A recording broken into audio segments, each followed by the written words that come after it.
पहाड़ों और घाटियों के बीच एक छोटा सा घर, और उसी घर में रहता था एक किसान, लेंचो। गरीब था, लेकिन दिल में भरोसा इतना कि खुद भगवान भी शर्म खा जाए। उस साल उसकी मक्के की फसल लहलहा रही थी। बस उसे इंतजार था बारिश का, क्योंकि उसकी नजर में बारिश की हर बूंद सीधे सीधे सोने का सिक्का थी। शाम हुई, हवा चली, बादल घिरने लगे और फिर आसमान से टप टप करके बारिश शुरू। लेंचो ने आसमान की तरफ देखा और मुस्कुराया। ये बूंदे नहीं, नए सिक्के बरस रहे हैं। लेकिन किस्मत ने यहाँ एक खेल खेला। बारिश अचानक ओलों में बदल गई और कुछ ही मिनटों में पूरा खेत सफेद बर्फ से ढक गया।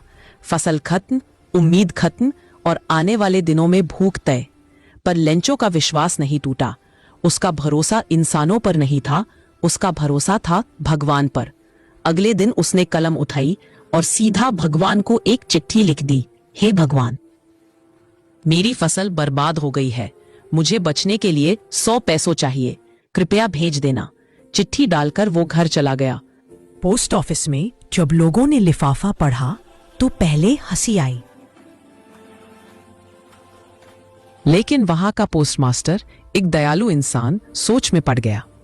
अगर हम इसकी मदद न करें तो इसका भगवान पर भरोसा टूट जाएगा। और फिर शुरू हुआ पैसे इकट्ठा करने का मिशन। किसी ने 5 दिया, किसी ने 10। पोस्टमास्टर ने खुद भी अपनी जेब से दिया। कुल मिलाकर 70 पैसों इकट्ठे हुए।